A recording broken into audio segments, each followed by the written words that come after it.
C'est l'heure d'honorer notre rendez-vous du lundi soir, histoire de parler du championnat de première division togolaise. Et pour ne rien rater dans cette émission, restez des nôtres jusqu'au temps d'un match. Sinon, on va parler de beaucoup de choses, des faits de jeu. Et on a des invités de renom sur ce plateau. Sur ce, je vous dis bonsoir et bienvenue dans 90 minutes d'Ean Lonato. Il est avec nous. On parle bien sûr de Kamaldine Abrao. Il n'est plus trop à présenter. Bonsoir Kamaldine. Bonsoir à vous. Comment vous allez? Bien, très bien, vous. Super. Et juste à côté de vous, on a Tiek-Bedema Kossi Sitopé Maurice.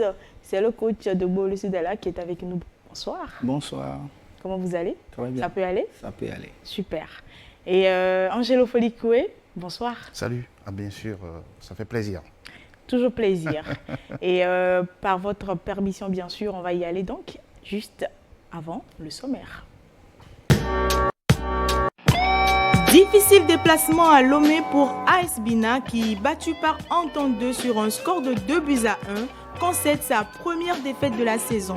Qu'est-ce qui explique cette première contre-performance? Élément de réponse dans cette émission.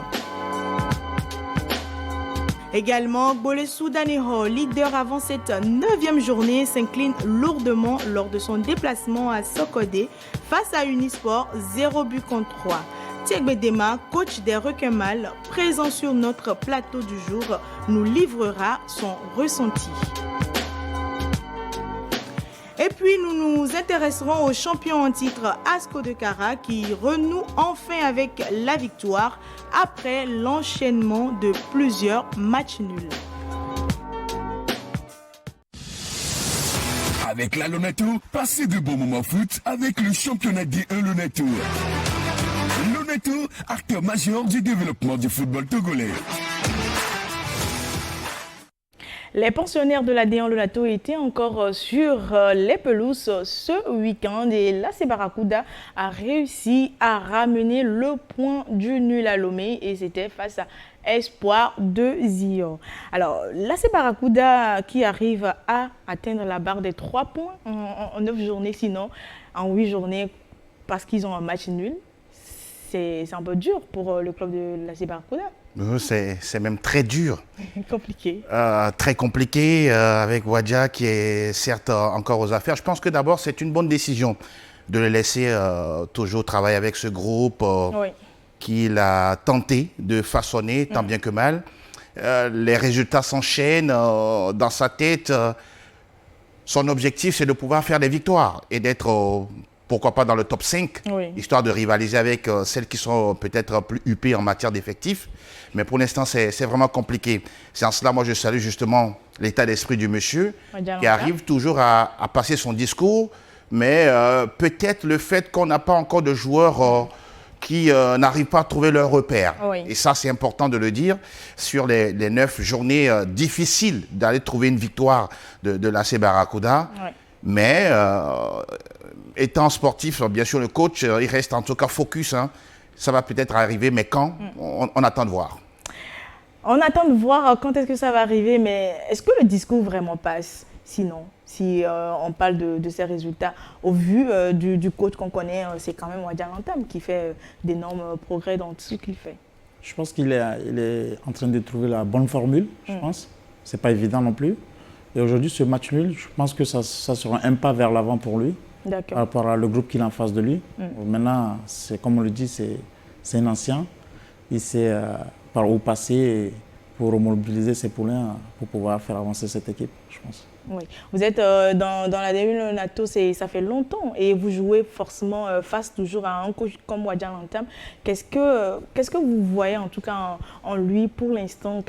Si vous étiez à sa place par exemple, que feriez-vous sinon pour peut-être avancer plus? Pourquoi pas? Non, la patience, ça viendra. Seule la patience. Oui, Wadja, il est calé dans le travail, c'est un doyen. Donc la patience, le discours, encourager les joueurs chaque journée, continuer par travailler, qu'on lui donne le temps. Je sais que c'est un doyen. Vous savez que la D1, il n'y a pas de temps pour ce championnat. C'est bien vrai qu'il n'y a pas le temps, mais nous avons 26 journées, nous ne sommes qu'à la 9e journée et je crois qu'il faut lui donner le temps et il reviendra. Qu'est-ce qui explique la non-victoire de l'AC Barracuda, les aveux de Wadja Lantam dans cette interview? un peu décousu de part et d'autre, vu l'état du terrain, l'enjeu du match. Tout le monde voulait ses points. Bon. Il n'y a pas eu tellement de bonnes situations de balle. De toute façon, le terrain ne le permettait pas. Tout le monde a essayé de faire avec Arsenal. Comme ils ont de très bons joueurs de tête à donc bon. Après, bon, c'est comme je l'ai dit, chaque des deux côtés, je pense qu'on serait fiers. Ici, il ne parle pas de problème des joueurs, mais il parle d'un terrain d'espoir de Zio qui n'est pas vraiment en sa faveur. Oui, mais c'est une réalité. Ouais. Lorsque vous suivez les matchs de D1 Leonato, il y a 2 saisons, cette pelouse était magnifique. On se souvient, on a même allé faire un reportage là-dessus. Mais juste la saison qui a suivi, elle était complètement desséchée. Parce qu'il n'y avait pas forcément des circuits d'eau pour alimenter comme il se doit, l'entretien, la logistique qu'il fallait. Et lorsque vous regardez actuellement même ce terrain, il y a tellement de mottes de terre, c'est qui ne permet pas le ballon de bien rouler et circuler. Voilà. Et quand vous prenez le temps, par exemple, de vous entraîner sur du synthétique où tout roule, où tout va vite, et que vous vous retrouvez sur la pelouse naturelle où la passe, vraiment, on n'arrive pas... Oh, on parle de football, c'est une question de timing. Oui. Au ras du sol, que ce soit dans les airs, mais malheureusement, oui, c'est aussi ça l'aspect. On a toujours ce défi-là du jeu, mais aussi le défi des infrastructures. Les présidents de clubs font des efforts mais pour l'instant, on sent que c'est insuffisant. Ben, il est obligé de faire avec. Maintenant, c'est à lui de trouver la stratégie qu'il faut, d'aller gagner sur des terrains pareils et de pouvoir monter au classement. Et justement, est-ce que vous avez cette habitude-là d'aller peut-être sur des terrains où c'est assez difficile de retrouver et sinon, qui fait que ça détend sur vous, votre résultat que vous devez normalement donner? Et effectivement, lorsque par exemple, vous ne comptez pas jouer en attaque rapide, vous voulez faire l'attaque placée, des petites combinaisons, il faut un terrain, un bon état de terrain. Mais lorsque vous vous retrouvez sur un terrain où les passes sont difficiles à faire, les rebonds, je crois que ça fausse tout.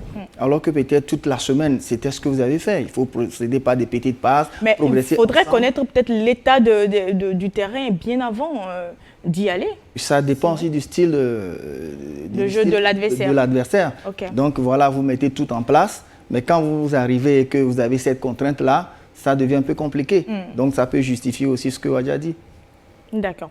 Alors, Espoir de Zio, par contre, c'était l'adversaire en face. Et il y a 8 jours sur ce même plateau, je ne sais pas si vous vous rappelez, Kamaldine, vous étiez là. Il y a l'entraîneur Théophile Bola qui nous a dit que le souci de victoire à domicile était un problème et qu'ils ont su régler. Mais malheureusement, on n'a pas eu de victoire, on a toujours un nul. Il n'est pas là, mais peut-être le prendre à sa place pour nous dire exactement, peut-être c'est le fond du jeu ou qu'est-ce qui n'a pas marché, c'est le public qui n'a pas vraiment voulu cette victoire. Je crois que son Dieu n'a pas répondu, comme il avait dit la dernière fois. Mais bon, j'espère qu'il va enfin trouver la victoire qu'il attendait parce qu'il a mobilisé les troupeaux, le deuxième homme, comme il a dit. Et déjà, s'il commence à venir, c'est déjà un pas, en espérant que les prochains matchs seront des victoires pour eux. Ou justement, il faut qu'ils trouvent une autre formule de, je sais pas, tactique ou technique pour pouvoir pallier à ce problème. Parce que les dieux s'y répondent pas, il faut que le foot y réponde. Les dieux du foot. Alors, on va plutôt l'écouter, Théophile Bola, après ce match sinon. Oui, mais ça, c'est l'état mental. Il y a 1-0, ils pensent qu'ils se sont mis à la baie. Donc, on devait tuer le match. Deuxième but, chercher un deuxième but pour tuer le match, ça, c'est la faiblesse des joueurs africains. Ils sont comme ça. Et c'est quoi tout permis. Voilà, on joue chez nous, 1 point. Et surtout qu'on n'a jamais gagné chez nous, on gagne difficilement chez nous. Il faut commencer à gérer le match. Pour au moins gagner 1-0, c'est de la tête ce qui s'est passé. Maintenant, il fallait jouer, continuer à jouer. Peut-être on allait tuer les matchs par un deuxième but. Lui, par contre, il parle de la malgérance de ces joueurs qu'ils ont marqué en but. Au lieu de chercher en deuxième but, ils ont voulu conserver un tout petit peu. Et malheureusement, derrière, ça ne pardonne pas. J'aurais aimé qu'il soit sur ce plateau, qu'il puisse répondre. Parce que là, il est en train de jeter, je pense, ses joueurs à la pâture. Non. L'idéal, c'est à lui de communiquer, de rester toujours focus en répétant plus d'une fois à ses joueurs de jouer selon la manière. On a remarqué une chose dans notre championnat depuis plusieurs années. Il y a des coachs qui préparent leur match pour aller gagner. Maintenant, en face de l'adversaire, les circonstances et tout, ils se disent, mais vous marquez un but, vous garez le bus derrière, vous conservez. Parce que pour les spectateurs, c'est la victoire ou rien. Mais n'oublions pas que l'adversaire également qui arrive, pour une victoire. Également avec un projet de jeu.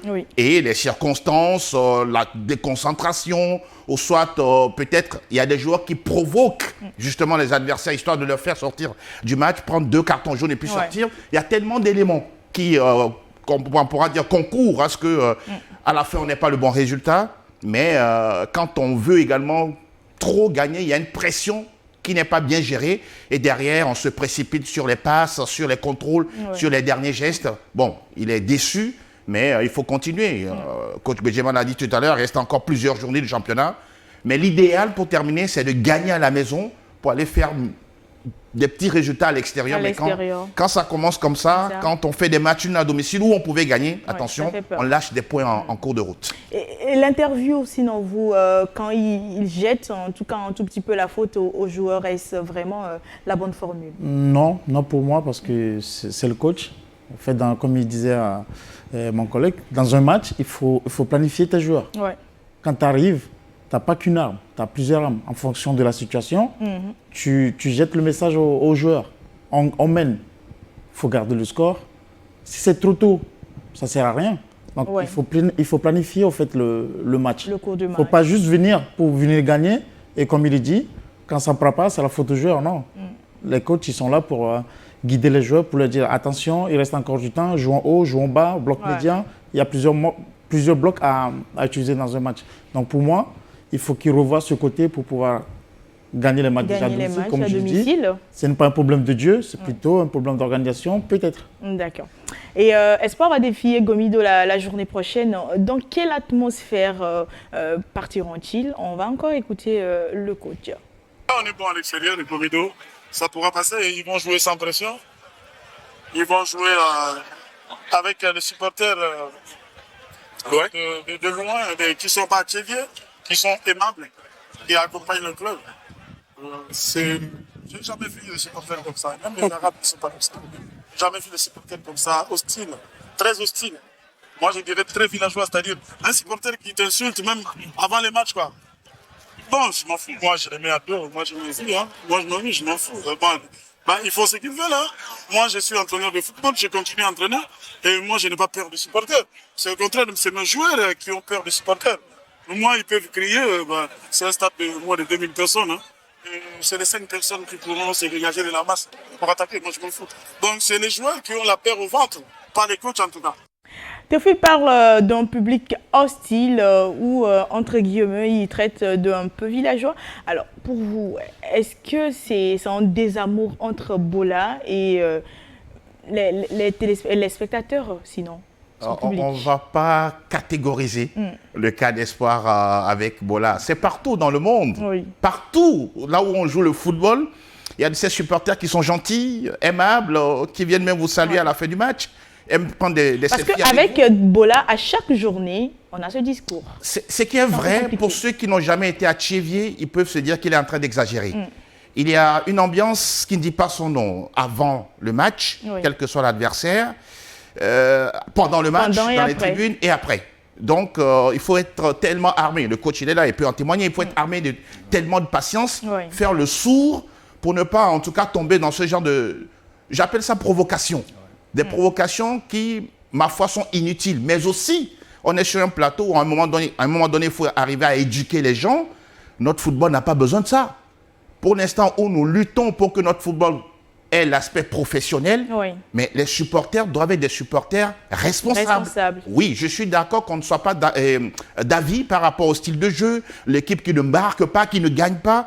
Je peux exprimer ma colère. Mais insulter dans la norme. Et doigter ou même aller sur des propos véhéments à l'endroit de X ou de Y, c'est pas bien. Maintenant, comment réguler tout ça? Exactement. C'est là où c'est vraiment compliqué. Justement, j'allais demander, doit-on vraiment éduquer ce public-là d'une manière ou d'une autre? Je ne sais pas. Comment vous voyez sinon C'est un mauvais combat.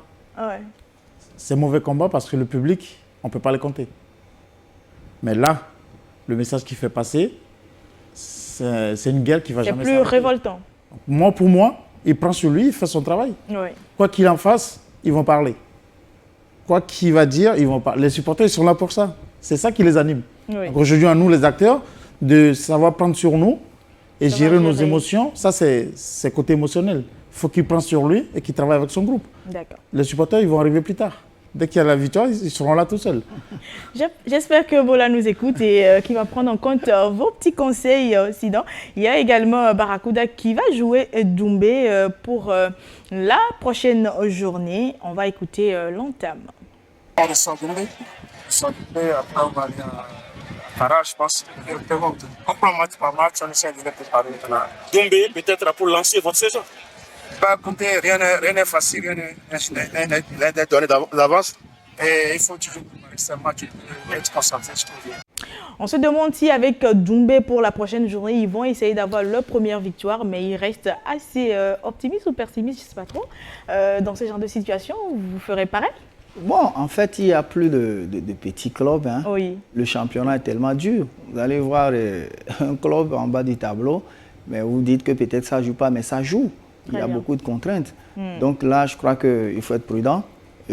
Barracuda a besoin de victoire. Oui. Le Douane a vraiment besoin de cette victoire pour se relancer parce qu'on sait de quoi il est capable. Mais est-ce que Doumbé va se laisser faire? C'est ce que je dis, à côté Doumbé aussi là et qui se bat. Donc sur un match vraiment compliqué pour les deux clubs. Les deux clubs. Mais je sais quand même que ce sera un match très intéressant et que le meilleur gagne. Surtout que Doumbé sort d'une victoire, ils vont essayer d'enchaîner. Pourquoi pas? La dernière fois que Doumbé a gagné, il faut compter le nombre de journées. Maintenant, peut-être qu'ils peuvent, comme vous le dites si bien, ils peuvent enchaîner. Logiquement, Barracuda a les moyens de battre Doumbé. Mais en football, prudence, méfiance, ne pas sous-estimer l'adversaire. Voilà des ingrédients pour Wadja, en qui personnellement je crois. En qui je me dis, peut-être lors de la fin de la phase aller, le bateau pour va... Pour vous, c'est juste une mauvaise passe. Oui, c'est une mauvaise passe. Il n'est pas habitué à ça. On l'a vu là où il est passé, à Esbina. Il est passé par Boloissou, aujourd'hui à Barracuda. C'est quelqu'un qui sait là où il a mis les pieds. Maintenant, il faut que les joueurs l'accompagnent parce que c'est aussi ça. Il y a des choses que vous faites à l'entraînement, mais lors des matchs, les joueurs ne répètent pas les mêmes choses. On se pose la question. Il a même dit quelque part que le football à Barracuda se joue ailleurs. Il faut que les dirigeants se mettent ensemble pour l'accompagner à faire de bons résultats. Super. On va évoluer avec un autre match. L'Entente 2 est arrivé à bout de l'AS Bina dimanche au municipal de Lomé. Résumé de cette rencontre pour vous, chers messieurs, et pour vous également, chers téléspectateurs à la maison. Le coup d'envoi vient d'être donné par Madame Kennedy et pour cette 9e journée de la D1 Lonato. Madougou tout seul qui va écarter sa pied.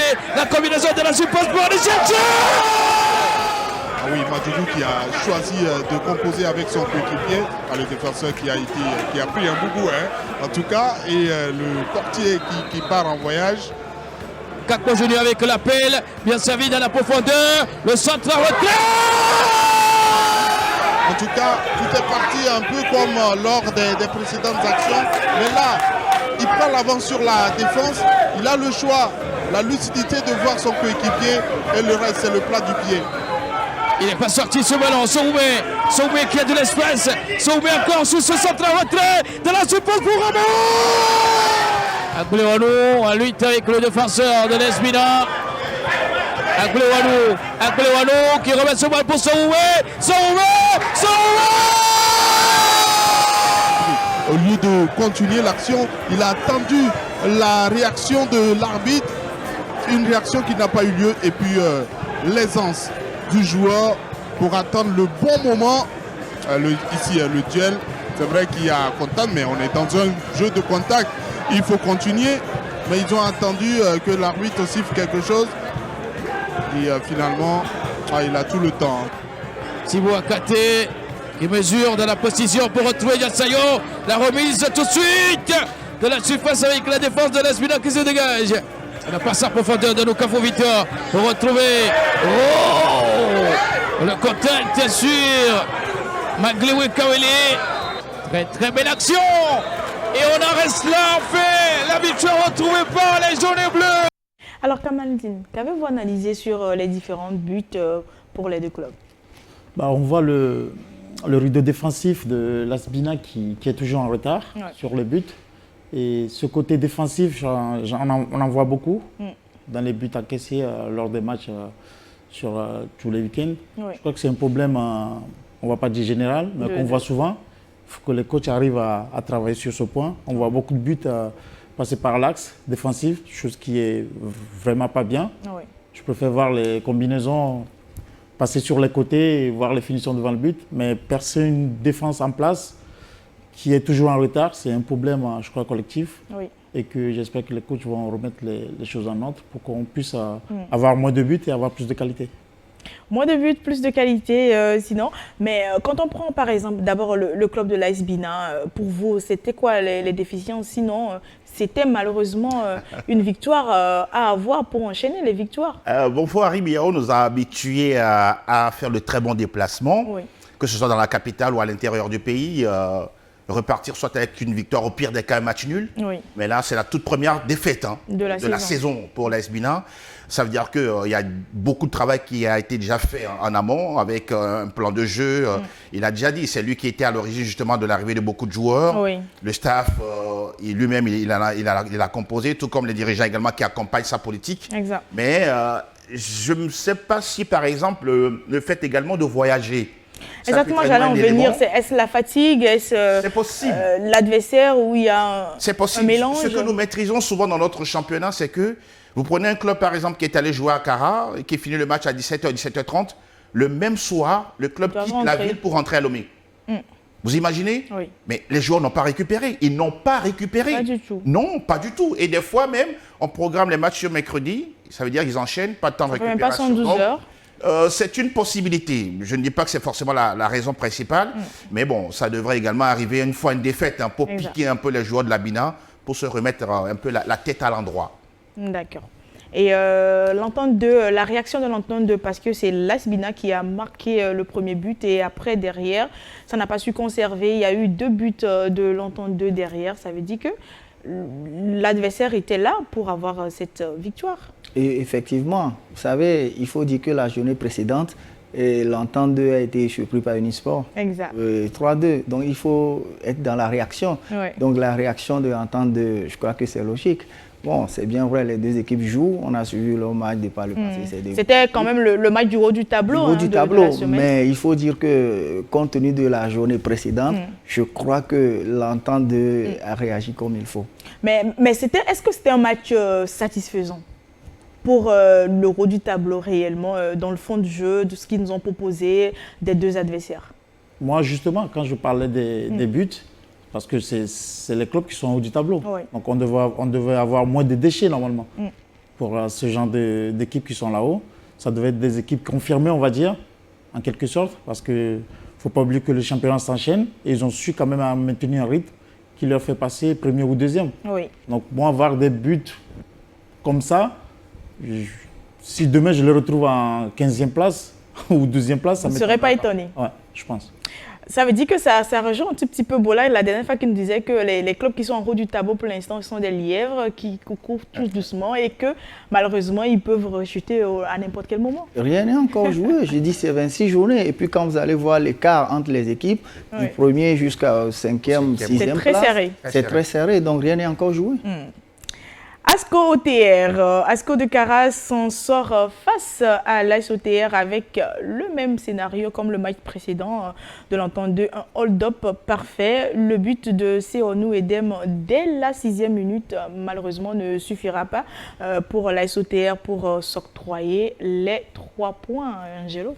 Oui, c'est un goût d'inachevé pour cette équipe de l'AS OTR qui reste sur une dynamique.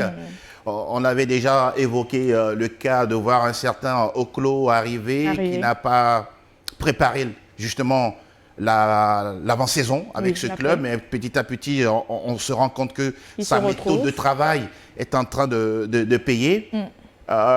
Seonou Kwadjo, on le connaît très bien. C'est un ancien justement de la D1, passé par l'Estogoport, devenu AS Barracuda. Il a l'expérience pour. Mais est-ce qu'une seule hirondelle fait le printemps? Pas forcément. Et surtout, la mauvaise nouvelle. Je ne sais pas si je la prends comme une mauvaise, mais bon, de toute façon, on veut évoluer dans la vie. Bruno Avotor qui quitte justement le club pour Schleff en Algérie. Est-ce qu'on va trouver un remplaçant de qualité justement pour lui. Là aussi, ça reste une nouvelle équation. L'adversaire en face était de qualité. C'est vrai qu'en début de championnat, on s'est dit que ASCO va galérer cette saison. Et oui, ils ont galéré parce qu'ils ont enchaîné tellement de matchs nuls face à des équipes où on se disait non, ça devrait passer. Oui. Bon, sauf qu'ils ont passé 5 à Gbolwessou. Ils se sont réveillés peut-être au bon moment. Et rechuter après. Rechuter après, maintenant, prendre la mesure de l'équipe de la SOTR. Ouais. Pour dire simplement que l'ASCO a des joueurs de qualité.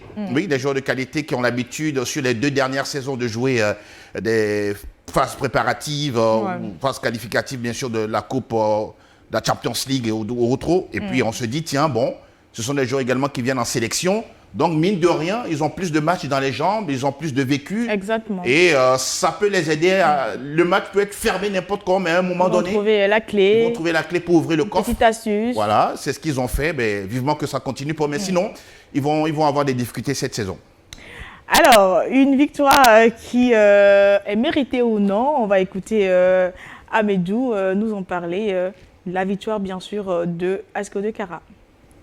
On vient d'être freiné sur une dynamique à laquelle nous étions, de victoire en victoire. Et chaque jour n'est pas dimanche. Donc nous on l'accepte sportivement. Et cette défaite, qui n'est pas aussi méritée de l'autre côté de l'ASCO de Kara, ils ont développé un jeu qui, à un moment donné, nous avons un peu fléchi. Et ils ont profité de cette faiblesse pour pouvoir marquer ces 2 buts.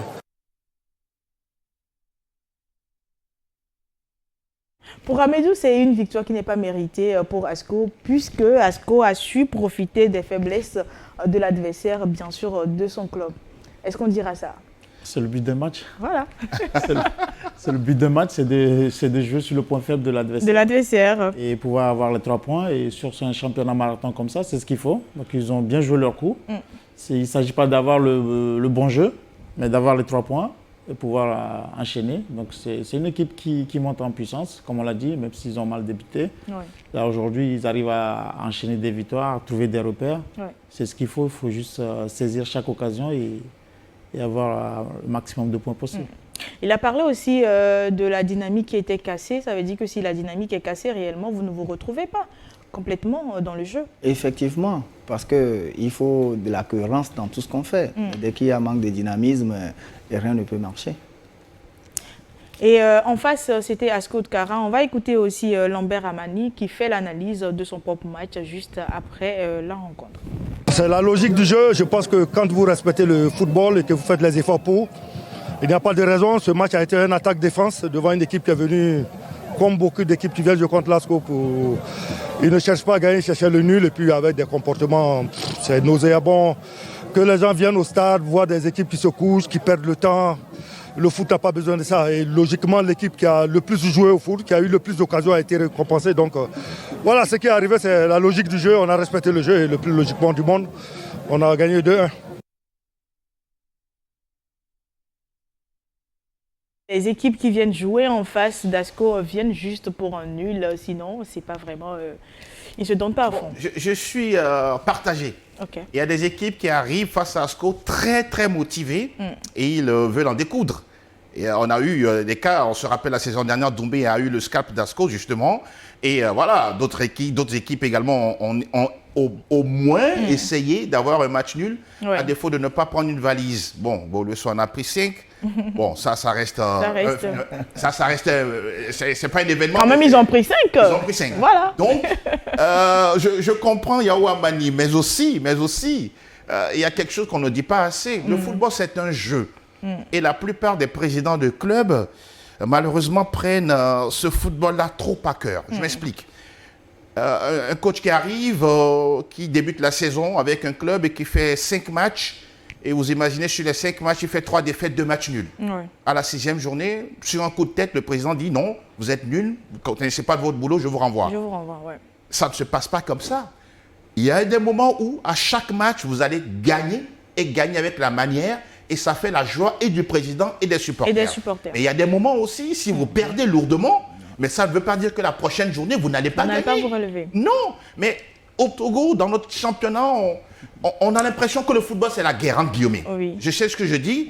Ce qui fait que les coachs ne sont pas libres dans leur manière de travailler, parce qu'après tout, lorsqu'on subit une défaite, on prend le temps de visionner justement la vidéo, de regarder les points forts, les points faibles, et justement le joueur qui est peut-être triché dans le jeu, on essaie de le marquer, on essaie de lui remonter un peu les bretelles, ou soit que peut-être les joueurs ont été trop suffisants dans le jeu, mais tout ça sert justement à régler les prochaines journées. Malheureusement, je le dis, je le répète, c'est selon mon constat, ce n'est que mon avis. La plupart du temps, on prend le football comme un jeu de guerre. Si je ne gagne pas, la prochaine fois, il faudrait... Ça, il faut arriver à mettre ça dans la tête d'abord de nos dirigeants et surtout dans la tête des joueurs pour qu'on puisse éviter de voir ce genre de choses. Il a soulevé aussi un petit point, il a parlé des joueurs qui restaient trop au sol. Est-ce que ça vous irrite, ces genres de situations, quand vous jouez face à un club? Oui, je vous dis, on a joué contre Tambo à la maison, je crois, à la 4e journée. Oui, à la 4e journée. Je ne crois pas que nous avons fait 90 minutes. Peut-être 70, 75 minutes. Et c'est dommage. Peut-être même pour faire une touche, rentrer de touche, il faut perdre 10, comme ça, tu ne peux pas aussi développer ton jeu. Voilà, donc 2-3 joueurs au sol et puis vous ne faites pas les 90 minutes. C'est déplorable. Oui, allez-y. J'ai un point sur le fait qu'on parle de renvoyer le coach ou de lui laisser le temps. C'est un fait, c'est vrai, le foot, c'est un jeu, mais chaque club a son ambition. Si les résultats ne suivent pas rapidement? Si moi je prends un coach pour être champion du Togo pour jouer la Champions League, les conditions que je vais mettre à mes joueurs ne sont pas pareilles que celui que le dernier du championnat va mettre. Il cherche un maintien. Donc aujourd'hui, ce n'est plus un jeu, c'est une compétition. Une compétition, ça demande plus de budget, plus de rigueur. Même partout, ça se passe comme ça. Quand tu arrives et que le club il veut être champion et qu'au bout de 3-4 journées, ça ne marche pas, il ne pète pas le temps. Il change. C'est dommage, mais c'est la compétition qui demande ça. Malheureusement. D'accord. On va aussi écouter le coach de l'OTR qui a donné aussi son point de vue, une réponse sinon à l'interview de Lambert. Vous avez cassé le rythme, on voyait le gardien qui tombait et qui retourne. Bon, quand un gardien ne peut pas venir dans un match et se tomber, et se relever, tout ça là, sûrement qu'il y a eu quelque chose. Donc je crois que c'est ça qui a dû, à un moment donné, il y a eu un peu interrompu le match. Mais tant qu'il est rétabli, les soignants sont venus le soigner. Vous l'avez vu, il était debout jusqu'à terminer le match. Est-ce que vous êtes satisfait de la réponse par rapport aux joueurs? Je comprends, mais n'oublions pas qu'il y a des stratégies. Il y a des stratégies de victoire dans un match. Quand vous êtes acculé sur les dernières secondes, les 5 dernières minutes, bon, vous simulez quelque chose, histoire d'estomper de casser un tout le rythme. Un peu tout ça, mais bon, bref, ça fait partie du jeu, sauf que quand vous le faites c'est trop redondant aussi. À un moment donné, c'est pas bien, quoi. Il faut apprendre aux joueurs d'avoir le niveau d'exigence, de donner le meilleur d'eux-mêmes du début jusqu'à la fin. Et quand c'est comme ça, c'est tellement beau à voir. Super. Deuxième intervention de Lambert Amani, on écoute ses propos. J'ai retenu toute ma vie que le championnat était un marathon et que c'est à la fin du bal qu'on paye les musiciens. À la 26e journée, on fera le compte. Mais je sais qu'on sera encore champion. Quelle audace. Ouais, un leader. Il le faut. Un leader, parce que pour être chef, il faut se dire chef d'abord. Donc là, il confirme son leadership. Son leadership, et puis, c'est un message très fort qui, même pour les joueurs, ça les motive à savoir où ils vont mettre le pied. Et aux autres qui sont derrière, à savoir qu'il y a... le sourire de Bédéma, ça vous irrite non, en fait, c'est pour répondre qu'il y a beaucoup de clubs qui n'ont pas encore dit leur dernier mot. Ils viennent de lancer, ils veulent être champions. Il y a beaucoup de clubs aussi qui veulent être champions. Bon, en attendant de voir la 26e. C'est la fin du bal qu'on paie le musicien. C'est ça, la 26e journée. Elle est belle, sa citation. Ouais. En tout cas, on espère, on verra bien. Peut-être c'est Gbolesu qui sera champion, pourquoi pas. Mais il faut taffer dur, il faut avancer, il faut savoir que les autres aussi ont l'envie d'avoir ce trophée à la 26e journée. Unisport Gbolesu, Unisport de Koulundé a complètement étrillé Gbolesu des Lacs. Je dis bien complètement, je pèse mes mots, 3-0. Avant tout débat, film de la rencontre avec notre confrère Joachim Soko. Unisport continue sa marche de victoire dans ce championnat. Cette fois-ci, la victime s'appelle Gbolesu des Lacs. Cueilli à froid à la première minute d'un centre venu de la gauche, Alarou Abdul Hakimou, bien servi, envoie la balle au fond des filets. Les académiciens continuent leur domination et corsent l'addition à la 23e minute. Œuvre de Zoukanani Meriga qui marque d'un tir. Les quelques rares occasions des requins mâles ne donneront rien jusqu'à la pause. De retour des vestiaires, Unisport redémarre tout comme la première partie en se créant d'énormes occasions. Ouroboré Rafik entré en jeu il y a quelques minutes sur un tir splendide des 25 mètres inscrit, le 3e but pour Unisport. Les discours des coachs, les changements opérés de part et d'autre ne changeront rien au score. Unisport 3, Bourg-le-Sou 0 score final. En attendant la 10e journée où Unisport voyage pour défier les conducteurs de la COSA alors que les requins mâles attendront de pied ferme les jaunes de Kodivia Kopé, Nyekonakwe à Diololo. Thiagbedema Maurice, qu'est-ce qui s'est réellement passé? L'analyse de votre match, comment vous avec vous? On va plutôt vous écouter. Oui, d'abord il faut féliciter Unisport. On prend fair play, ils ont bien joué. C'est leur match, on les félicite. Mais il faut dire que nous sommes allés à ce match avec beaucoup de joueurs en moins. Notre gardien titulaire, régulièrement convoqué ces derniers temps en équipe nationale, Tondoro Cissé, qui est souffrant, il est blessé, il n'a pas voyagé. Et notre attaquant, un de nos meilleurs attaquants, qui sur nos deux derniers matchs est buteur, n'a pas voyagé. Nous avons notre défenseur central titulaire et qui n'a pas voyagé. Nous avons aussi notre second gardien qui n'a pas voyagé. Donc, il y a assez de joueurs titulaires qui ont manqué dans ce match. Bon, maintenant, il faut dire aussi que l'échauffement a manqué parce que nous avons été cueillis à froid et on a encaissé des buts très tôt. Cela veut dire que nous avons manqué vraiment d'échauffement. Les joueurs n'étaient pas bien chauffés avant d'entamer le match. Unisport est à domicile, il y a le public qui les a poussés après avoir encaissé le premier but. On y croyait toujours. On a procédé par des changements tactiques, même après le second but. Mais je crois que les joueurs sont mal rentrés dans le jeu. Et voilà pourquoi je dis félicitations à Unisport. Malgré les changements tactiques que nous avons faits, nous avions plusieurs fois essayé, on a essayé, mais je crois qu'ils étaient dans leur meilleur jour. Mais Gbedema, pourquoi toutes ces absences, si on peut savoir? Non, c'est des blessés, c'est des blessures. Les joueurs ont eu des blessures. Et il faut dire que même les 3 dernières journées, c'était compliqué. Compliqué. Parce que non seulement c'est 4 qui n'ont pas effectué le voyage, mais il y a d'autres aussi. Il y a d'autres aussi, même s'ils ne sont pas souvent titulaires, ils sont souvent aussi sur la feuille de match. Donc nos 3 derniers matchs, je crois que c'est compliqué. Mais c'est déjà, ce matin, on a fait le point avec l'infirmier. Je crois que beaucoup sont rétablis et nous verrons dans la semaine.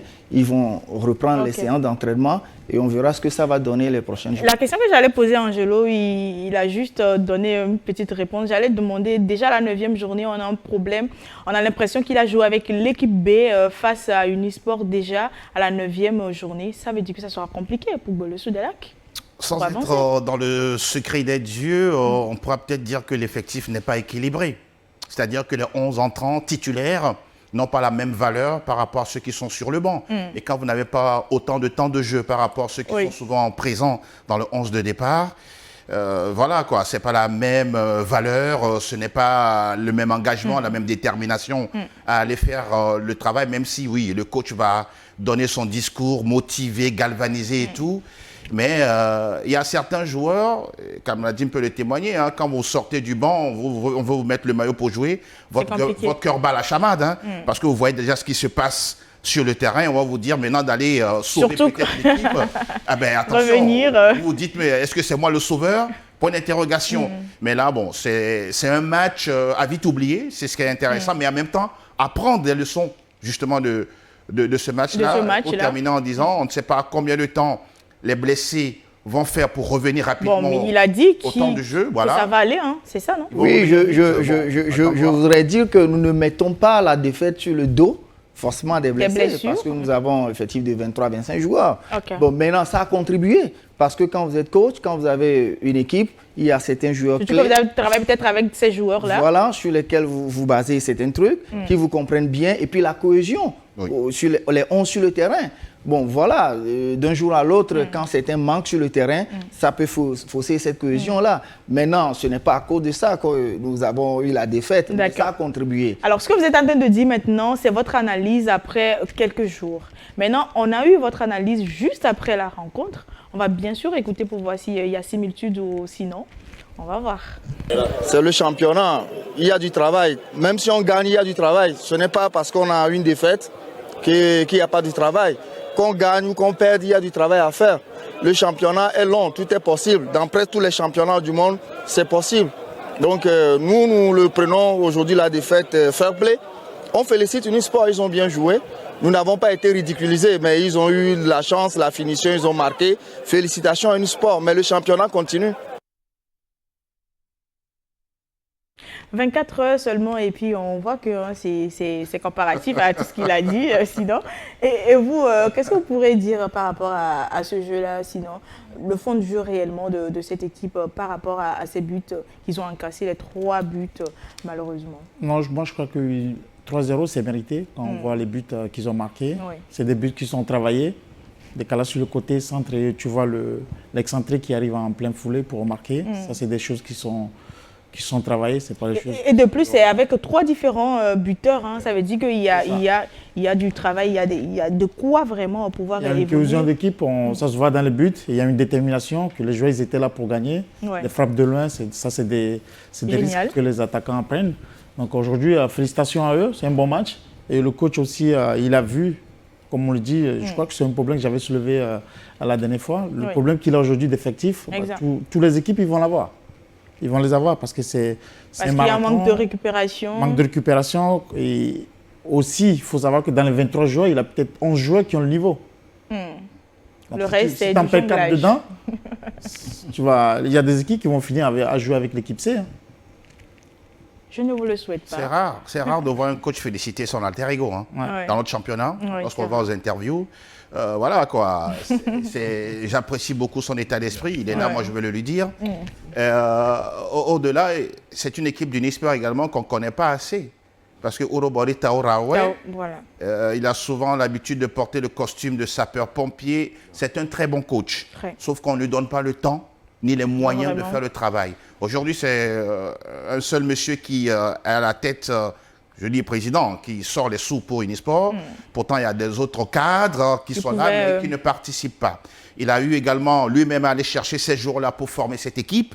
Et donc, on peut dire pour l'instant, pour rejoindre le mot que M. Gbedema a sorti tout à l'heure, il y a une cohésion. Et le coach a un discours que les joueurs arrivent à percevoir. Et c'est aujourd'hui, on peut dire, le fruit justement de cette équipe d'Unisport. Maintenant, on va leur souhaiter que ça continue comme ça parce que ce soit Gbolowé, Entendeux, Asco de Cara, SCK, il y a d'autres équipes également qui veulent prendre la première place de ce championnat. Exactement. Et est-ce que Doumbé et Aknour aussi ont envie d'avoir cette première place du championnat? On va parler de leur match. Les matchs se suivent, mais malheureusement, ça se ressemble pour Aknour.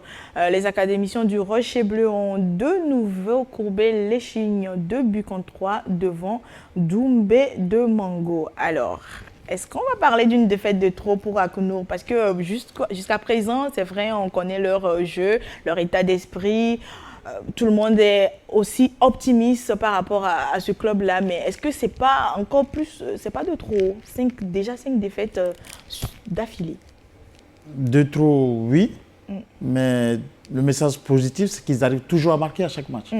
Maintenant, aujourd'hui, il faut qu'ils arrivent à travailler leur côté défensif pour pouvoir garder ces buts. Parce qu'à chaque match, ils arrivent quand même à marquer 1 ou 2 buts. Et malheureusement, sur les 5 buts, c'est un quota de 3 buts minimum. Et c'est les 3 buts, sinon on comprend Contambo, Espoir, si je m'abuse, Doumbé. C'est 3 buts. À chaque match encaissé. Qu'est-ce qu'il faut faire pour marquer plus de 3 buts maintenant? Soit il faut qu'ils marquent plus, soit il faut qu'ils encaissent moins. Aujourd'hui, c'est au coach c'est jeune l'équipe, très très jeune. Donc peut-être la folie de la jeunesse qui fait qu'ils veulent tous aller vers l'avant et oublier qu'il faut d'abord défendre avant de marquer. Donc à lui de trouver les stratégies pour pouvoir sécuriser ses buts qu'il va marquer. Parce que là, s'il faut marquer 5 buts avant de gagner un match, c'est pas évident. C'est pas évident. Alors, est-ce qu'on parle là d'une expérience amère pour le championnat d'élite pour Aknour? On va faire les comptes à la fin. C'est trop tôt? Trop tôt, oui. C'est trop de le dire. Ils sont en expérience, ils sont en apprentissage.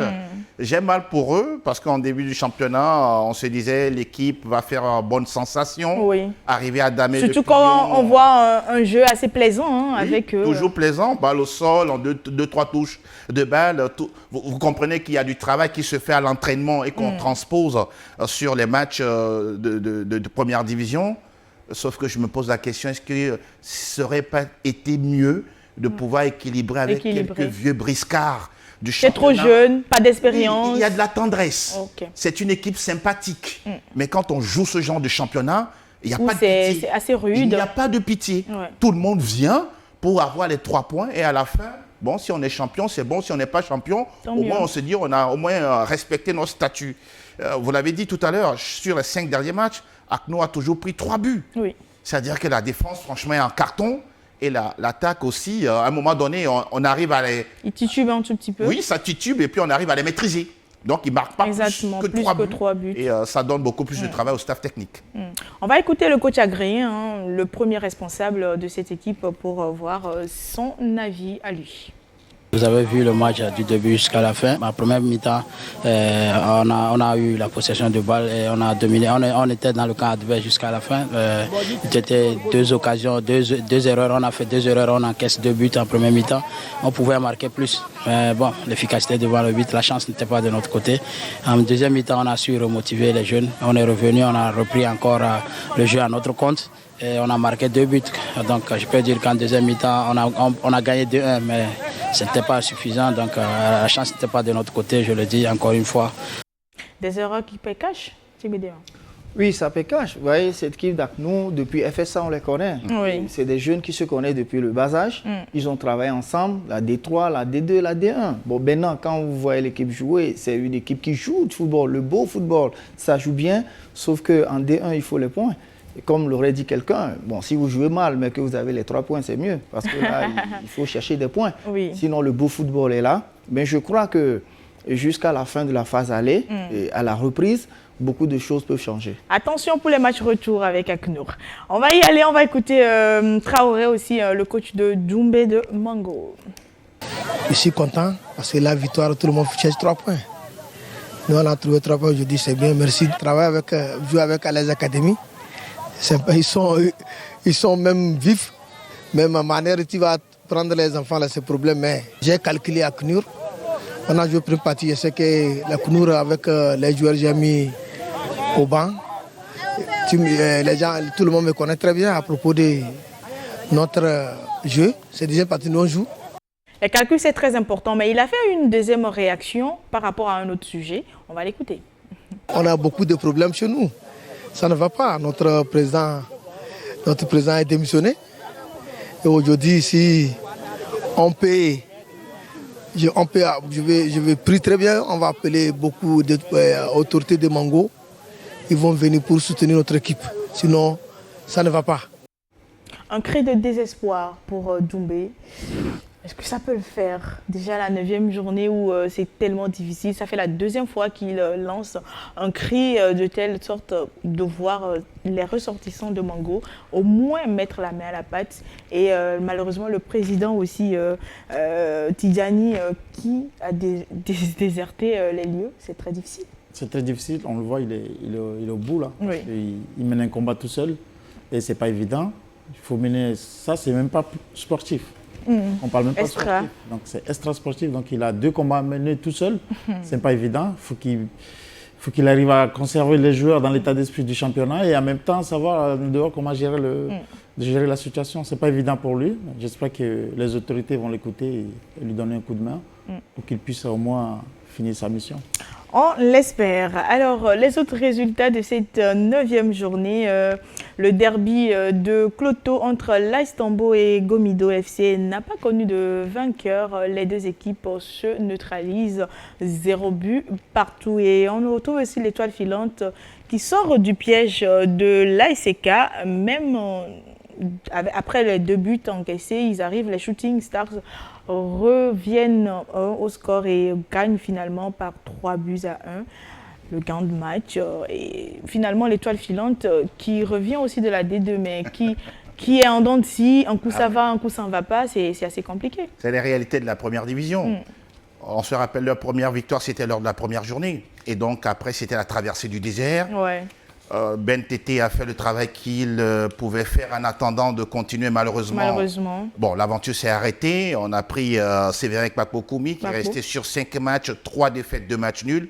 Et là, qui l'aurait cru? Je ne pense pas que les supporters de l'Étoile croyaient justement à cette victoire face à la SCK. Exactement. Pour le citoyen lambda, il vous dira... Bon, par 3-2. Voilà quoi. Et puis, les deux équipes étaient à 2 partout à la 70e, 75e minute. Et derrière, l'Étoile est allée chercher justement ce supplément d'âme là. Félicitations à eux. Vivement que ça continue comme ça.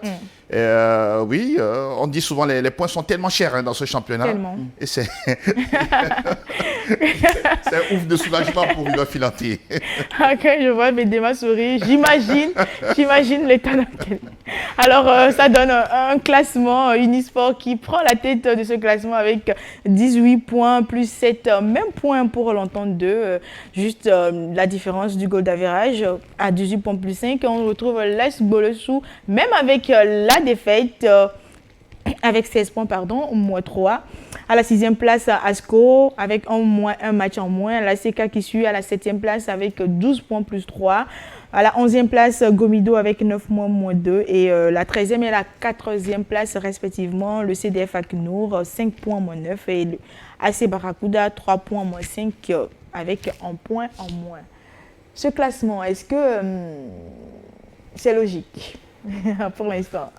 Ou est-ce que vous voudriez retrouver peut-être certains clubs qui sont en bas du classement, plutôt en milieu ou peut-être pourquoi pas Ouais, moi j'aimerais bien voir Aknour. Je sais pas, ça joue bien. Il faut juste que... Parce qu'ils arrivent à faire le plus dur, c'est de marquer. Ouais. Donc le défendre, vu que ces jeunes, ils vont arriver quand même à trouver une formule pour pouvoir passer à cette étape. Et presque tous les coachs qu'on arrive à voir les week-ends, ils sont contents de les voir jouer. Oui. Donc ça serait dommage. À chaque défaite, je sais pas, c'est un peu... Chaque coach qu'ils retrouvent sont en train de faire leur éloge, mais justement, c'est la victoire qui manque. Mais c'est le plus important, la victoire. Vraiment, j'espère. J'espère que le coach il va trouver cette formule pour que son travail soit plus félicité que ça. Et donc, je les encourage vraiment sur cette lancée. Et j'espère qu'ils vont arriver à avoir des victoires. Vous avez seulement passé une seule journée en haut du classement et puis vous étiez fatigué. Vous avez dit que vous allez vous retrouver à la 3e place. Est-ce que maintenant à la 3e place, vous y êtes? Bédéma. Bon, pour le moment, c'est notre place. Mais il y a encore beaucoup de journées. Oui. Et on espère retrouver encore le haut du tableau, la première place. On l'espère bien. Pour longtemps ou pour juste 1-2 journées? Bon, en fait, notre objectif, c'est de faire mieux que la saison passée. La saison passée, on a fini 5e. Maintenant, l'objectif, c'est de faire mieux. Maintenant, si faire mieux nous donne la première place, c'est bon. Tant mieux. Ouais. Réaction sur le classement? Il y aura de la place. Rien n'est figé. Oui. Sur 5 journées, on peut retrouver la SCK, que ce soit Tambo, l'Étoile, Gomido, se rapprocher du haut du tableau. La SBINA peut reprendre la première place, Bolouessou, SOTR également. Moi, j'aime le changement. Ouais. Voilà. Heureusement que pour l'instant, il n'y a pas encore ASCO et SCK. Et justement, cette saison, j'en venais, cette saison, on est en train de voir où ça bouge. Tantôt, c'est l'entente 2, tantôt, c'est Bolouessou, tantôt, c'est Unisport qui prennent la première place. Ça veut dire que ça bouge un peu. Non, il faut ça. C'est assez intéressant. Il faut ça. Là, c'est un championnat homogène. C'est très serré. Oui. Et Manès sera celui-là qui va tout de suite dire que, bon, voilà telle équipe qui sera championne. C'est vrai. Monsieur Amani lui l'a dit qu'à la fin, ils seront champions. On verra bien. C'est son discours, on le comprend. Mais n'oubliez pas également que les autres également sont en train de travailler. Oui. Là où le bas blesse, c'est lorsqu'on est champion, est-ce qu'on a les moyens d'aller justement sur le continent? C'est là la plus grande interrogation à la fin de notre championnat à chaque saison. Vivement être champion et après voir cette possibilité. Pourquoi pas, justement. Statistiques de cette 9e journée, 7 matchs joués. On a enregistré 5 victoires à domicile et 2 matchs nuls également à domicile. Ça veut dire 0 victoire à domicile. On a 21 buts qui ont été marqués cette journée-là. En moyenne, 3 buts par match. La journée la plus prolifique depuis qu'on a commencé ce championnat. visiblement, les attaquants ont retrouvé de l'adresse. Et la défense? Bon, oui, possible aussi. Mais moi, je m'aime beaucoup plus les attaquants en vedette. En vedette. En vedette, oui. D'accord. Et justement, le problème de domicile et à l'extérieur, où les gens qui ont quitté pour aller jouer ailleurs n'ont pas malheureusement pu rattraper les 3 points. Ceux qui sont restés à domicile ont gardé leurs points, justement. Oui, quand tu te déplaces, sûrement avec le championnat, tu as plus de fatigue. Oui. Et 21 buts pour la journée, ça commence à faire beaucoup. J'avais souligné la dernière fois, c'était 18 buts. Hein? 18, plus là on 3. est à 21. Et pourquoi? Parce que voilà, il y a des équipes qui baissent en régime, il y a des blessés, tu as moins de qualité. Aujourd'hui, il ne faut pas qu'on se trompe, il ne faut pas qu'on se dise que c'est la qualité des qualité. Peut-être qu'on est en méforme qui fait qu'on arrive à marquer plus de buts.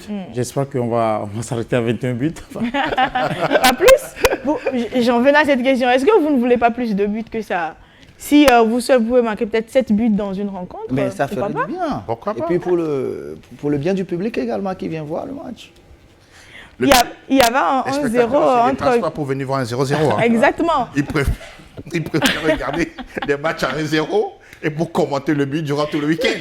Donc... Quand on se rappelle du match Viking Maranatha 11-0, c'était chaud. Hein? Pendant 2 saisons, ça a fait les choux gras de la presse. Je pense que c'est sur ce qu'on va y aller en pause et on va revenir derrière pour la seconde partie. C'est parti.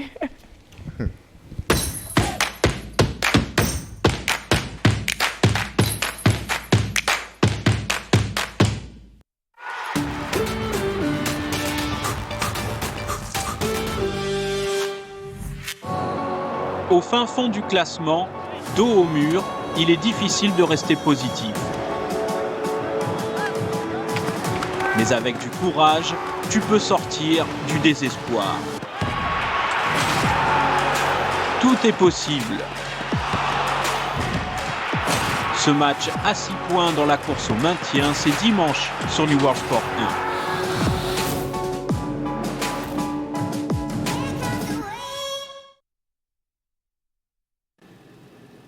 Communiqué de la LONATO. La Direction générale de la Loterie nationale togolaise porte à la connaissance de la population en général et des parieurs en particulier qu'il lui a été donné de constater que certaines personnes se réclamant de son personnel proposent à travers des messages qu'ils diffusent sur les réseaux sociaux de fournir des numéros gagnants pour des tirages de loto.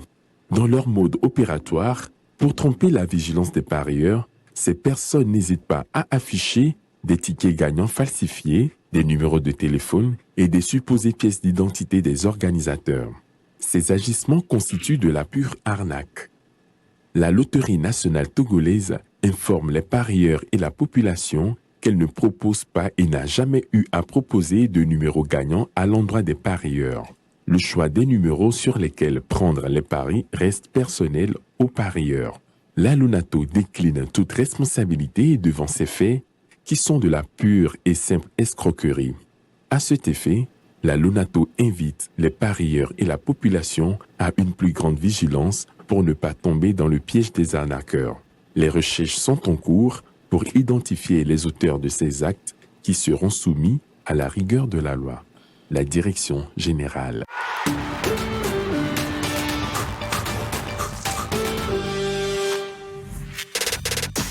Toujours là quand on en a besoin.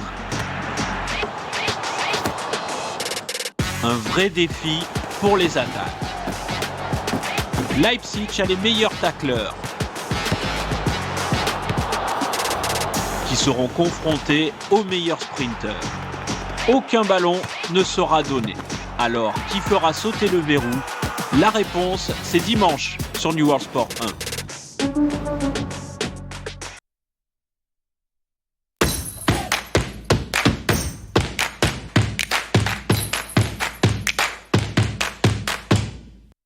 De retour pour la deuxième mi-temps, même si elle sera moins longue que la première.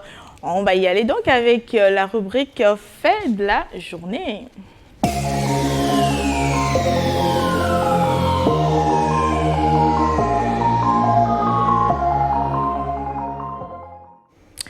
On va y aller avec le match Gbolesu Unisport, c'était à Sokodé. Il y a eu un fait. qui a retenu notre attention. Les deux équipes, Tiek-Bedema, n'ont pas fait des échauffements sur la pelouse. On n'a pas trop compris et on aimerait bien savoir, comme vous êtes là, qu'est-ce qui n'a pas marché? Pourquoi est-ce que vous avez fait les échauffements hors de la pelouse? Oui, merci. Et il faut vraiment s'expliquer. Parce qu'on voit sur la toile, sur les panels, tout le monde en parle. Oui. Et habituellement, moi, je ne sors pas quand les joueurs sortent pour s'échauffer parce qu'il y a les préparateurs physiques qui font le boulot. Donc moi, j'étais au vestiaire et à 5 minutes de la fin des échauffements, et mon portable a sonné et on m'appelle, on me dit, mais les joueurs ne sont pas allés sur la pelouse. Je suis sorti pour venir voir ce qui se passe. Effectivement, quand je suis venu, j'ai vu les deux équipes qui ne sont pas allées sur la pelouse. Donc j'ai interpellé mon préparateur physique pour lui demander de savoir ce qui se passe.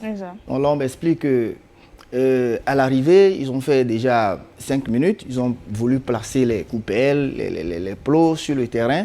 Mais l'équipe adverse n'est pas sortie des vestiaires. Et qu'on est allé... Vous étiez seul? On était seuls. Et que 5 minutes, ils ne sont pas sortis des vestiaires. Mais quand ils sont allés pour placer les coupelles, mettre les plots en place pour les échauffements, il y a quelqu'un dans le public qui a soufflé au préparateur physique qu'on a versé du sucre, des aiguilles, de la cola, des trucs, là où nous devons faire les échauffements.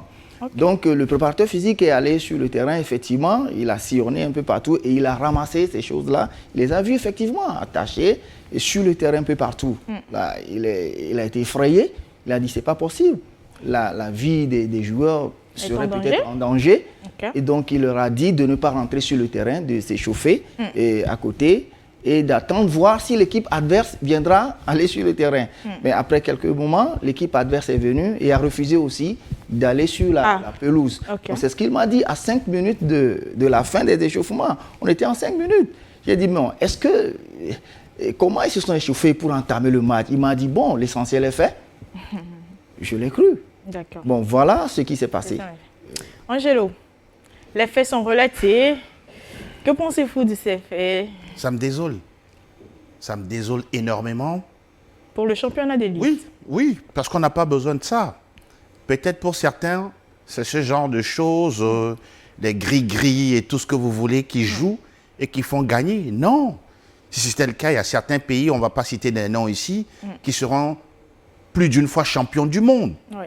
Mais on a même l'impression que, d'abord, les supporters, ou soit les soi-disant supporters des clubs, croient en ce genre de choses. Sont assez susceptibles?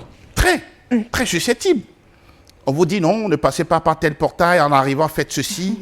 Mais attendez, ce n'est pas normal. On ne peut pas vouloir la promotion de notre football en croyant toujours en ces choses-là. Mais là où il y a une question de responsabilité, à un moment donné, on est dans une enceinte où c'est fermé. Où normalement, je pense qu'il y a également des grilles autour de cette enceinte de Socodé, mais on ne peut pas quand même laisser des individus passer par le portail qui permet d'abord aux joueurs de rentrer sur la pelouse et aller voir un individu disposer de ces choses-là. Ce n'est pas normal. La sécurité était où? Moi, je veux bien sûr lui demander, après, quand vous avez vu ces genres de trucs, est-ce que vous avez fait appel aux arbitres? Normalement, ils étaient là, sur le point, sur le terrain. Qu'est-ce qu'ils ont dit, leur réaction derrière? En fait, il semblerait, puisque moi, je n'étais pas là. Moi, c'est parce qu'on m'a interpellé que les joueurs ne sont pas sur la pelouse. À 5 minutes de la fin que je suis arrivé, que le 4e officiel aurait peut-être vu l'action de loin quand ils sont allés ramasser les choses. Il aurait vu l'action de loin. Mais ce que moi, j'ai vu quand je suis arrivé, après tout ce qu'on m'a raconté, je me suis plaint parce que mes joueurs sont mal échauffés pour entamer un match si important. J'ai demandé au moins à voir ce qu'on a ramassé pour preuve et on me les a montrés. Bon, là, et vous les avez vus? Je les ai vus de mes propres yeux. Et d'autres nous ont dit aller jeter dans les poubelles, d'autres brûler, tout ça là. Moi, je reviendrai avec vous avec une autre question. Kamaldine. On ne parle même plus de foot. C'est dommage alors qu'on est là pour parler du foot. Dans ce genre de situation, il faut voir les arbitres. Il y a un temps d'échauffement à respecter. Quand il est l'heure, c'est l'heure, il faut sortir. Et quand c'est fini, il faut rentrer. Donc aujourd'hui, si vous n'avez pas pu vous échauffer, peut-être que l'option que vous avez prise, elle n'était pas bonne. on voit l'arbitre. On explique le problème. L'arbitre. Même le commissaire de match qui est encore beaucoup plus habilité. Pour surveiller tout ça. Et la sécurité, ils étaient où? Donc c'est des choses, si on n'a pas pu intervenir avant et qu'on se met sur les faits où il faut réagir, il faut aller vers les bonnes personnes pour pouvoir résoudre le problème. C'est dommage qu'on en parle de ça alors qu'on doit parler du foot. Oui, allez-y. Oui, je voudrais dire quelque chose. Personnellement, moi, je ne mets pas la défaite au dos de ça. Non. On veut juste en parler, ça en fait. Oui, j'en parle parce que je vois sur la toile, ça crie, ça parle. Ça peut être un élément.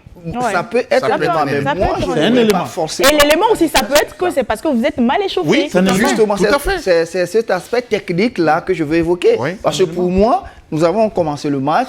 Et 1 minute, 2 minutes, on a encaissé. Le gardien sur l'action, tout ça là. Mais en même temps, j'ai dit à mon staff, voilà, parce qu'on n'est pas bien rentré dans le jeu. Donc je parle de l'aspect technique. Maintenant, je ne dis pas non plus que ce sont les joueurs de Unisport ou bien les dirigeants. Je ne sais pas qui a déposé les trucs. Peut-être que c'est vos joueurs. Je ne sais pas. Mais tout ce que je constate, c'est qu'on m'a montré des trucs qu'on a vu sur le terrain, là où on devait s'échauffer. Donc jusque-là, je n'accuse personne. Mais j'ai vu des sucres, des aiguilles de mes propres yeux, et c'est ce qu'on m'aurait raconté. Donc on n'accuse personne.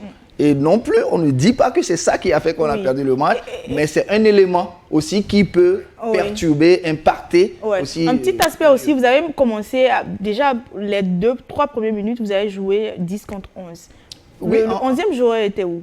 Oui, en fait, vous savez, quand on devait commencer le match, il avait mal au doigt. Il a demandé au kiné de bander le doigt. C'est ce que moi j'ai vu. Donc il est parti pour se faire bander. Mais au même moment, j'ai constaté qu'il y a un autre joueur du sport, dès qu'il a vu que le joueur est sorti pour se faire bander, qui n'est pas rentré sur le terrain. Bon, un moment après, il est allé sur le terrain et après, notre joueur aussi est rentré. C'est des faits que nous voyons des fois. Donc, vous attendiez le 11e joueur pour... Mais ça n'a pas duré, hein. Je crois qu'il est rapide. Mais l'arbitre aurait constaté et lui a donné un carton jaune. Ce qui est logique parce qu'on a commencé le match avant qu'il rentre quelques secondes. Donc, c'est logique. Mais justement, derrière ça, est-ce que le coach ne doit pas être peut-être un psychologue pour parler réellement à ces joueurs, leur dire, voilà, ce que vous avez vu, ça ne doit en rien impacter votre jeu, donnez-vous à fond réellement. Non, mais vous touchez du doigt à une thématique assez plus que coriace. Sauf qu'il y a certains de nos coachs, malheureusement, qui croient en ces choses, qui préparent leur match avec ces choses-là, et donc qui inculquent justement cette forme d'éducation à leurs joueurs. À leurs joueurs, malheureusement.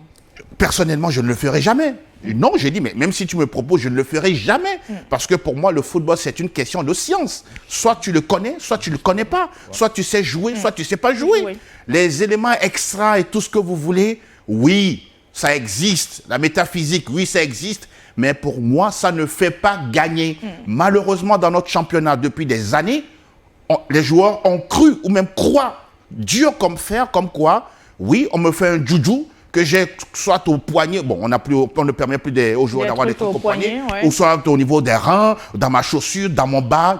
Il y a des joueurs qui croient dur comme fer, comme quoi, le juju qu'on m'a fait chez le Mabaron. Et est-ce que ces genres de croyances n'empiètent pas sur notre football? Peut-être que c'est ça qui fait qu'à l'extérieur, c'est pas vraiment aussi reluisant que ça. Bah oui, parce que vaut mieux les laisser entraîner, mettre les conditions, mettre les joueurs dans de bonnes conditions, bonne récupération, un bon salaire, bonne alimentation. C'est ça qui fait le foot. C'est ça qui fait le foot. Parce que aller jouer, c'en est une chose, mais qu'est-ce que tu fais avant de jouer? C'est ça le plus important. Aujourd'hui, si on perd notre temps à mal se chauffer, parce qu'il y a eu des... Aujourd'hui, tes buts, c'est au début de match. Oui, on dit 15 minutes, manque de préparation. Déjà, il y a eu le voyage. Oui. Tu t'es mal échauffé, résultat. Le but qui vient tôt, vous sortez rapidement du match. 3-0. Et le reste? Ils sont 3e, 3-0. Oui. Kamaldine parle d'une préparation. Je me souviens, il y a 2 ou 3 saisons, j'ai vu une équipe de première division au Togo qui était descendue dans une ville pour aller dîner en plein midi. Or, le match était à 15h. Vous imaginez? Club de première division.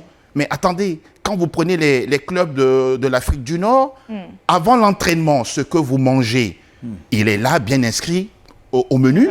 Ce que vous mangez après l'entraînement, Il est également bien prévu avec des catégories bien ciblées. Peut-être le dîner Stella Rico avec beaucoup d'huile. Le coach même peut le dire, même pendant les matchs, même avant un match, ce que vous devez manger avant un match, vous le mangez, mais c'est bien défini et il y a des heures avant le début du match. Qu'est-ce que nos joueurs font ici d'habitude? Il y en a même qui vont jouer à ventre creux. Aller comprendre quelque chose. Ce sont des éléments aussi qui contribuent ou pas. La diététique sportive impose qu'il faut manger au moins 3 heures avant le match. Et puis, qu'est-ce qu'il faut manger? Il y a des pourcentages de glucides, de lipides, et tout ça là. On ne se lève pas pour manger, ce qu'on a envie de n'importe quoi. Bon, pour la petite histoire aussi, hier, vous voyez le joueur qui est rentré tout dernièrement sur le terrain, notre joueur. Oui. Parce qu'il est fracturé. À 15 minutes de la fin, il est fracturé. On est venu le chercher, il est à l'hôpital. Vous voyez, c'est fracturé. Manque d'échauffement, mais aspect psychologique, tout ça là. Bon, voilà, je lui souhaite déjà d'ores et déjà prendre guérison. Ouais. D'accord. On va évoluer avec un autre sujet. Lors de la 5e journée, vous avez fait aussi, vous nous avez livré un petit aveu dans une interview qu'on a bien conservé et qu'on va écouter tout de suite pour en débattre derrière. La pression du public au niveau du joueur, du staff, c'est terrible. Et au lieu d'être un atout pour nous, des fois, cet atout devient pour nous vraiment un obstacle. Bon, maintenant, c'est à nous de surmonter cela, de parler aux joueurs, le staff, d'être rigoureux envers nous-mêmes, de se concentrer pour faire un bon résultat. Un public qui ne dit pas son nom, ça fait déjà espoir de Zion, on en parlait en première partie et maintenant c'est avec Thiek Bedema. Je vais commencer d'abord par vous. Quel est votre ressenti sinon? Où est-ce que vous voulez jouer peut-être tous vos matchs à l'extérieur? Non, pas du tout. D'abord, j'aime bien le public des Lacs et ils nous portent, ils nous encouragent, ils nous soutiennent et nous sommes très contents d'être avec eux. Et puis les critiques, on les aime parce que c'est ce qui forge l'entraîneur. Parce que quand tu ne critiques pas, tu crois que tu fais bien.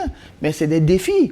Quand on te dit non, le choix n'est pas bon, il fallait mettre tel joueur, aujourd'hui on n'est pas... Mais quand tu rentres à la maison, tu ne dors pas, tu réfléchis. Qu'est-ce qu'il faut faire prochainement? Il faut chercher. Donc moi, je positive cela. Et puis je les remercie. Nous serons toujours ensemble. Mais est-ce qu'il n'y a pas de critique de trop? Le problème, c'est que le public n'est pas encore prêt à accepter que dans un match de football, on peut avoir une défaite. Et surtout, le public n'est pas encore prêt à accepter qu'on peut avoir une défaite à domicile. On a commencé, nous on est allé gagner Espoir, on est allé gagner Gomido, c'est pas à la maison. Mais si une équipe vient nous gagner à la maison, mais on ne le souhaite pas, mais c'est le football. Mais vous aussi, vous avez gagné à l'extérieur. On a gagné à l'extérieur. Mais écoutez, par exemple, à la veille du match contre Tambo, j'ai fait un accident et j'ai eu des blessés, mon véhicule est endommagé. Et quand on a perdu le match le lendemain, des supporters, excusez-moi, que j'aime bien, qui viennent vous dire que demain vous en ferez encore. Vous en ferez encore des accidents. Et qui vous disent, mais si vous nous croisez seuls sur votre chemin, mais vous avez je suis en insécurité. Pour un match de football, je ne crois pas qu'on devait aller jusqu'au-là, insulter les parents et rentrer dans la vie privée des coachs juste parce qu'on a la défaite. Mais je crois, et je supplie les médias de nous aider dans la sensibilisation, pour que les gens comprennent que le football, et tout le monde veut gagner. Maintenant, ça reste après tout un jeu, on va s'efforcer, mais on peut avoir la défaite, on peut gagner demain. Mais on ne peut pas aller jusque-là. C'est en cela que je dis que des fois, même les joueurs sortis des matchs, c'est très difficile. Mais nous voudrons plutôt jouer tous nos matchs à domicile. Parce qu'on aime bien notre public et nous leur promettons que demain sera bien. On se rappelle qu'il y a eu le même sort avec Oloufade. Et c'est dommage, bien dommage. C'est plus que dommage. Aucun coach ne prépare un match pour aller le perdre, que ce soit à la maison ou à l'extérieur. Jamais. Tout coach veut gagner. Et maintenant, quand on scrute un peu, on se rend compte que les supporters ne sont pas connaisseurs de football. Ils voient le football, ils aiment voir le ballon rouler, mais ils ne connaissent pas l'essence du football. Après tout, le football, c'est un jeu, c'est une question de fair play, c'est une question de remise en cause. Je l'ai dit un peu plus tôt, si vous perdez aujourd'hui, ce n'est pas synonyme de défaite encore demain. Non, mais ayez justement cette bonne éducation. On a vu Gomido qui a perdu à domicile, ce n'était pas du tout facile. Mais attendez, vous pensez que c'était facile pour Jean-Paul? Non plus. Il perdait même ses cheveux. Mais à un moment donné, il s'est dit, tiens, je continue, je persévère, tant bien que mal. L'autre particularité également, ça peut paraître bizarre pour certains, mais quand vous voyez un peu la situation géographique de nos stades, c'est-à-dire l'architecture de nos stades ou de nos terrains, bon, ça dépend. Mais les coachs sont trop près des ils sont en insécurité. Quand vous allez à Gbossimé, regardez le Gbossimé. Quand vous allez, peut-être c'est le stade de Kégué. Ou municipal. Bon, c'est le stade de Kégué aujourd'hui où l'entraîneur ne peut pas écouter, en tout cas, ce que le supporter dit. Oui. Mais sur les autres terrains, c'est très, très compliqué. Et ça ne met pas justement nos entraîneurs en bon état, sinon en état de sécurité. Pour terminer en disant, nous sommes certes des supporters, mais attention, ça ne veut pas dire, ça ne nous donne pas le loisir de dire n'importe quoi, parce que n'oublions pas, les joueurs sont des humains, ce qu'ils entendent. Il y a certains qui transforment ça en défi, et il y en a qui sont inhibés et qui s'écroulent complètement. Optimistes ni capables de jouer sur le terrain. Voilà. Et c'est justement là qu'il faut aussi des psychologues pour accompagner ces joueurs et même les coachs à pouvoir vraiment, véritablement dispatcher ce côté des supporters qui sont assez véhéments. Oui, moi je tiens d'abord à féliciter le coach pour son état d'esprit parce que c'est pas évident d'avoir cette mentalité et de gouverner toute une équipe sur tout le long de la saison. Maintenant, aux supporters, il faut qu'ils arrivent à savoir que c'est un jeu, le foot, et que quand ils viennent, d'abord il faut qu'ils prennent du plaisir et qu'ils arrivent à avoir un dialogue, une communication avec l'équipe, avec le coach. Oui. On ne peut pas être d'accord, mais on a quand même cette chance de peut-être aborder nos coachs après les matchs. Exactement. Pas comme en Europe, de discuter, c'est un humain aussi. Peut-être comprendre, essayer de comprendre ce qui se passe. Oui. Et pourquoi pas peut-être créer des comités de supporters où vous pouvez en discuter avec eux, s'échanger pour qu'il aille passer le message peut-être aux autres qui foutent le bordel. Donc aujourd'hui, c'est dommage d'en arriver là, mais en tout cas, bon courage à vous et gardez surtout cet état d'esprit qui est assez positif et qui encourage. Et comment comptez-vous gérer ces genres de situations puisque le championnat est assez long? Oui, bon, j'ai déjà demandé à rencontrer l'association des supporters. D'accord. Je crois qu'ils font déjà un bon boulot. On espère que ça va continuer. C'est l'occasion pour moi de leur dire encore que nous les aimons très bien et nous ne jouons pas pour perdre. Et j'ai déjà dit, demain sera bien. Nous avons 26 journées, qu'ils croient en nous. C'est plutôt dans les moments difficiles qu'on a besoin d'eux, surtout à domicile. Ils sont là pour nous. Quand l'adversaire vient, l'adversaire doit avoir peur parce que nous sommes à domicile. Même quand c'est difficile, on a besoin d'eux. Un match que vous gagnez 3-0, 4-0, vous pouvez renverser. Et c'est à eux de le faire. Donc, je les invite, on les aime bien. D'accord. On va faire un Angèle, pour toi, j'adore le slogan « Aroui d'abord ». Aroui d'abord. Qu'est-ce qu'il me... Aroui d'abord. Et justement, il doit pousser l'entraîneur à être justement à ce niveau-là. Vivement que ça change, vivement que les matchs à domicile soient aussi plaisants que les matchs à l'extérieur. Et là, dans cette atmosphère-là, vous pouvez mieux aborder vos matchs et avoir des victoires. Je vous invite dimanche. D'accord. On le sous-entend d'eux. Ah oui. Ah oui, on en parle. Merci de me donner la perche. Et justement, on va parler de cette J10 avec les rencontres qu'on aura. L'AS Bina va rencontrer Tambo. Bolesou va jouer en temps 2, comme le disait Tiek Bedema tout de suite. Barracuda Doumbé, ASCK Unisport, Aknour Asco, Gomido Espoir et AS OTR Étoile Filante. Quelle confrontation vous chatouille le plus, Angelo? Je vais faire honneur au coach, AS Bolesou en temps 2, parce que les deux équipes ne sont pas très décrochées au classement. Oui. Et on a une équipe de Bolesou qui veut continuer. Avec juste 2 points d'écart entre les deux. Voilà, justement sur cette dynamique. Je me rappelle du match gagné à Gomido, 3-2. Oui. On aura peut-être l'occasion de lui poser la question tout à l'heure, avoir gagné justement étant mené 2-0. Oui. Et là, bon, l'entente 2 également qui a envie de retrouver sa première place. Je me dis oui. C'est une sport lâche. Et puis, justement, les deux équipes se connaissent très bien. Ce sont des matchs serrés, donc ça promet. D'accord. Comment vous allez aborder cette rencontre en tant que Bolesou? Oui, en fait, ce n'est pas parce qu'on est à domicile qu'il faut se jeter. On a déjà fait cette erreur ailleurs.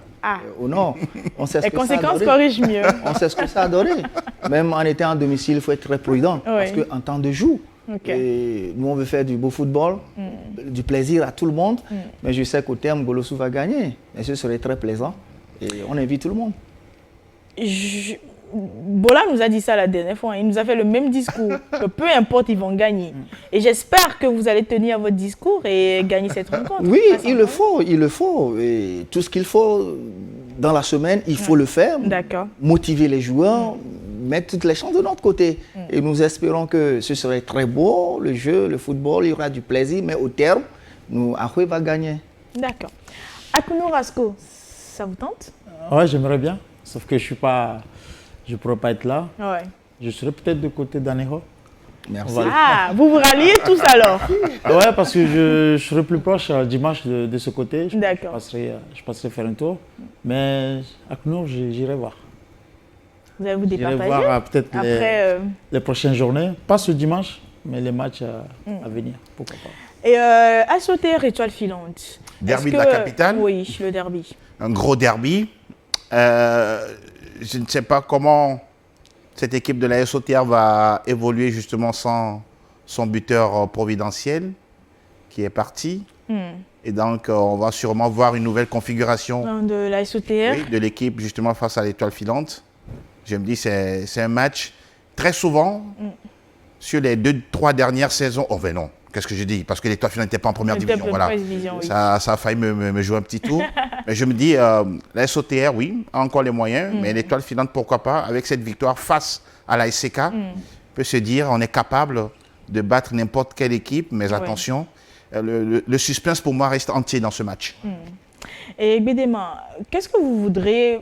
Je ne sais pas, dans cette émission, on n'a pas pu peut-être parler de votre ressenti par rapport à cette saison-là, ce que vous ressentez réellement avec le club Bolesou des Lacs.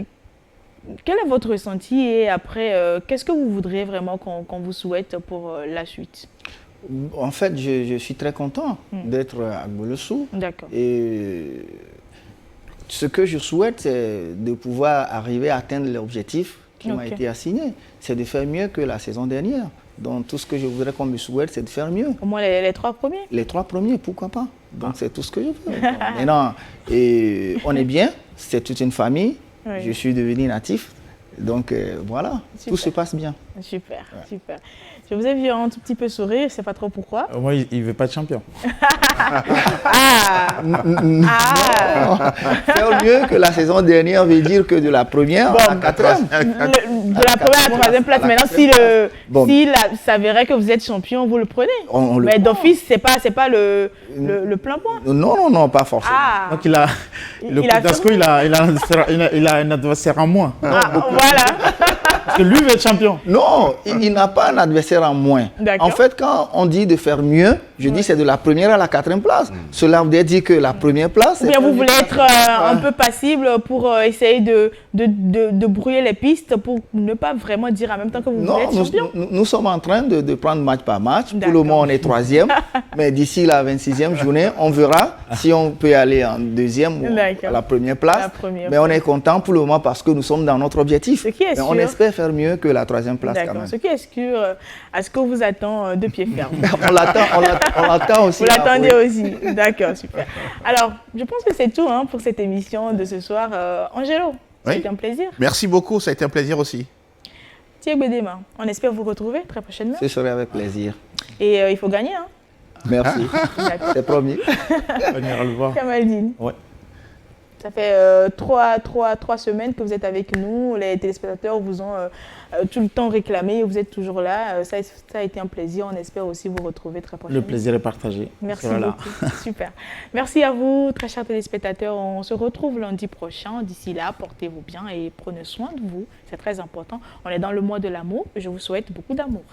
Bye. Avec la Lonato, passez de bons moments foot avec le championnat D1 Lonato. Lonato, acteur majeur du développement du football togolais.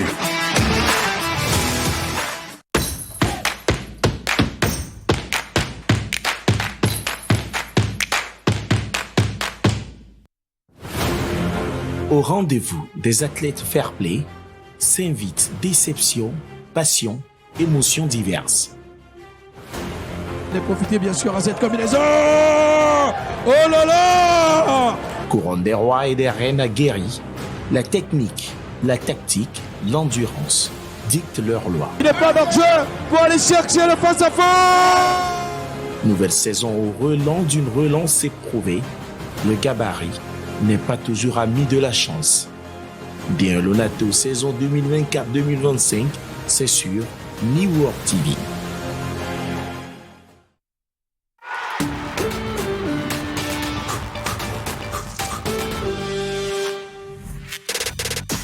Toujours là quand on en a besoin. Un vrai défi pour les attaques. Leipzig a les meilleurs tacleurs qui seront confrontés aux meilleurs sprinteurs. Aucun ballon ne sera donné. Alors, qui fera sauter le verrou? La réponse, c'est dimanche sur New World Sport 1. Communiqué de la Lonato. La Direction générale de la Loterie nationale togolaise porte à la connaissance de la population en général et des parieurs en particulier qu'il lui a été donné de constater que certaines personnes se réclamant de son personnel proposent à travers des messages qu'ils diffusent sur les réseaux sociaux de fournir des numéros gagnants pour des tirages de loto. Dans leur mode opératoire, pour tromper la vigilance des parieurs, ces personnes n'hésitent pas à afficher des tickets gagnants falsifiés, des numéros de téléphone et des supposées pièces d'identité des organisateurs. Ces agissements constituent de la pure arnaque. La Loterie nationale togolaise informe les parieurs et la population qu'elle ne propose pas et n'a jamais eu à proposer de numéros gagnants à l'endroit des parieurs. Le choix des numéros sur lesquels prendre les paris reste personnel aux parieurs. La Lonato décline toute responsabilité devant ces faits qui sont de la pure et simple escroquerie. À cet effet, la Lonato invite les parieurs et la population à une plus grande vigilance pour ne pas tomber dans le piège des arnaqueurs. Les recherches sont en cours pour identifier les auteurs de ces actes qui seront soumis à la rigueur de la loi. La Direction générale.